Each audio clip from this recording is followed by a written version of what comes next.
Happy Tuesday, everyone. It is the final scheduled fight night of the 2024 presidential election. I am Washington Examiner economics columnist Tiana Lodesher, and I am here with our White House correspondent, Christian Daytalk. Christian, what is our main assumption for who is the underdog going into tonight's debate versus who is the victor between Minnesota Governor Tim Walz, who is Kamala Harris's running mate, and Ohio Senator J.D. Vance, who is Donald Trump's? Tiana, without a doubt in my mind, it's J.D. Vance for a number of reasons. First and foremost is the performance we got from Donald Trump in that debate just 2 weeks ago with Kamala Harris. We thought, albeit for different reasons, Kamala came out on top. This is going to be the last debate of the cycle. I mean, maybe Trump and Harris agreed to a second debate, a third by Trump's metrics. But this is the last chance for J.D. Vance to make up for that Trump performance and finally try and define Kamala Harris on the national stage. It's something the campaign has struggled with a little bit since July. This is one of their last final shots. So I think J.D. Vance is definitely the underdog going into Tuesday evening. Yeah, and something that Democrats have always done really well is they know how to define their opponents. And frankly, Donald Trump is someone who's easy to define because he was in the public eye for 30 years as a celebrity before he was a politician. J.D. Vance is an odd parallel because even though we know him as a very MAGA politician, he's very much more on the national conservative wing of the GOP for the last few years. Before that, he was a political memoirist, probably the most successful since Barack Obama came out with Dreams of Our Father, right? Hillbilly Elegy became a New York Times #1 best-selling book, optioned into a Netflix movie directed by Ron Howard, and overnight went from being, the liberal darling that communicated who the Appalachian Trump voter was into being someone that's been very lampooned by the media. They've succeeded by calling him weird. They've succeeded in creating nonsensical memes about couches and whatnot. So he does have to reclaim his identity tonight. But the reason why I don't think it's a bad thing that he's an underdog is because he isn't actually that weird. He's frankly pretty normal. He's just he's our age, basically. He's a normal millennial who had a very successful private sector career, did actually achieve the American dream, did actually come from nothing. And if he proves that much, he's already overperforming expectations. Let's look at the polling real quickly. So Walz comes in with about +4 net approval rating, which is pretty normal historically, but now obviously we're a much more polarized environment. J.D. Vance, statistically speaking, is coming in with some of the most negative net polling of any running mate going into a first-time debate.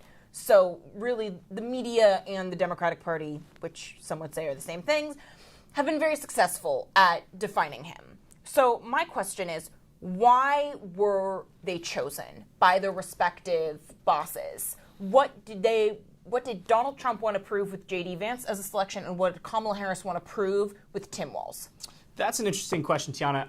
In my mind, it's two very different reasons. Donald Trump looked at J.D. Vance in large part because he was a popular figure among, his sons, for starters, the cryptocurrency financiers who have backed his campaign this time around. He is a younger MAGA reincarnation of Donald Trump. He is a conservative policy wonk. He's basically Trump trying to counter all of the attacks he lobbed at Joe Biden earlier during this campaign of, you are too old, we need someone younger. Except in this case, Vance is younger, but he's also, again, a reiteration of Donald Trump. Tim Walz on the other side of the aisle, so to speak, no pun intended, he was selected to be a balancing act, a balancing force for Kamala Harris. We've heard a lot about Harris's progressive roots, her time as the San Francisco DA, and of course, her time as a senator. Tim Walz is about as far from a coastal progressive as you can get in the Democratic Party.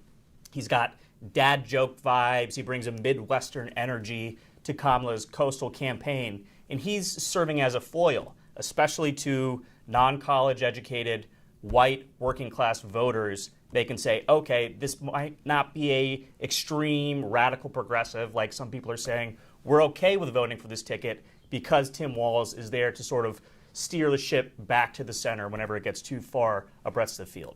So I agree that these two candidates, in a way, Vance is meant to cement Ohio, which has historically been a swing state, but really is red. Minnesota historically can be swingy, but is blue.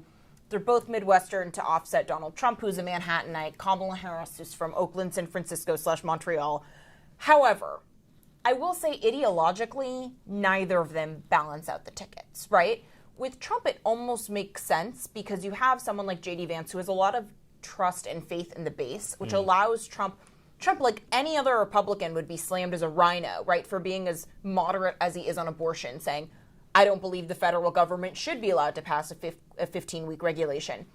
Donald Trump gets away with it because he knows how to make these good faith overtures to the base by choosing someone like J.D. Vance, who very much is a nationalist, who very much has aligned himself with the more protectionist, maybe we could even say mercantilist wing of the party. Tim Walz, his social policies are very much in line with Kamala Harris. This is someone that let Minneapolis burn for a couple of days before calling the National Guard, even when you had the Minneapolis mayor calling him saying, we need more help. So I think in both senses, it reflected probably undeserved confidence from both Trump and Harris, where ideologically you could have balanced, Trump could have chosen Nikki Haley, Kamala Harris could have chosen Josh Shapiro and really locked up Pennsylvania, that swing state. And what do they need to prove, respectively? Well, it's not so much proving anything for J.D. Vance in my mind. It's, again, defining Kamala Harris as a candidate. They've called her liberal. They've called her progressive. They called her an extremist, a communist, a socialist, what have you. But that hasn't necessarily blunted Harris's polling rise, right? Vance needs to come out and present a clear vision to Republican or independent right-leaning voters about this is the candidate who is running on the other side of the aisle. This is how, and I'm parroting words here, she will destroy the economy. Yeah. She will weaken the United States' stance on the global stage. We need to go back to what was working from 2017 to 2020. Now, for Tim Walz on the other side of the aisle, he needs to hammer home to Democrats, and again, left-leaning independents, Donald Trump is a danger to democracy. It's what we've been hearing out of Democrats for the last 8 years, frankly. So his job is a little bit easier because Trump is already a defined quality. Yeah. We talked about this after the debate between Harris and Trump. Are there really undecided voters left? Both parties, in my mind, are playing to the base, playing to maybe disaffected, again, registered Democrats and registered Republicans. And like you mentioned, the couch plays a huge factor in this election. It's all going to come down to turnout. Who can convince their parties to come out and vote come November 5th?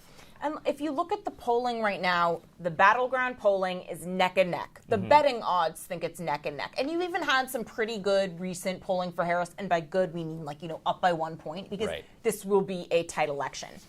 But one of the things that shocked me going through some of the cross tabs for the polls that we do have, the 19th News, which is a feminist news site, I would say left of center with SurveyMonkey, they did a poll where they found that Harris is running plus 59 points with black women, plus 30 points with black men. That's 31 points behind how Joe Biden performed in 2020 with black women and 35 points behind how Joe Biden performed with black men. Harris is a black woman, right? And she, I think clearly we've established, she has catered a lot to the Democratic base. And yet she's woefully running behind with a lot of these voters of color, right? With young men of color, with young Latino men, she's running behind in some polls. With black men younger than 50, you have one poll that says 1 in 4 are going for Trump, which is pretty unprecedented considering that Trump got 8% of the black vote in 2020. Do you think there's a risk factor there with Tim Walz that he doesn't do enough to bring home the real base and he postures more to everyone who would be watching this debate anyway and following along on Twitter? I think the answer to this question is both yes and no. Again, Harris could have picked someone more progressive. She could have picked a black running mate or a South Asian running mate or a running mate who is a minority in some regard. But again, she went for that Midwestern, blue-collar, I hate saying this again, but dad energy type of candidate. As long as you don't say folksy. Oh, that's not for us. That's not for us to say. But Harris is at the top of the ticket. Harris would be the first female president. She would be the second black president. She'd be the first Asian president. Again, I don't think necessarily picking Tim Walz to be her running mate will underscore the sway that she has with minority voters who are focused on the historic aspect of her potential presidency.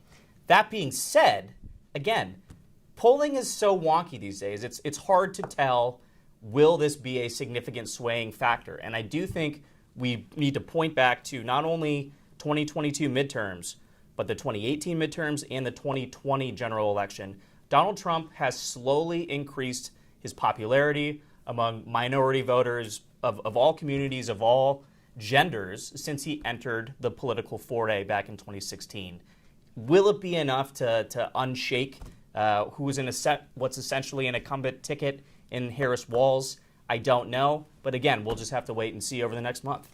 Last question, Christian. It's October 1st, and yet somehow we already have at least 3 October surprises. You have Hurricane Helene, we have the longshoreman strike, we also have the barrage of rockets from Iran onto Israel. Which of these do you think will play the biggest role in the debate tonight, and who will take the bait?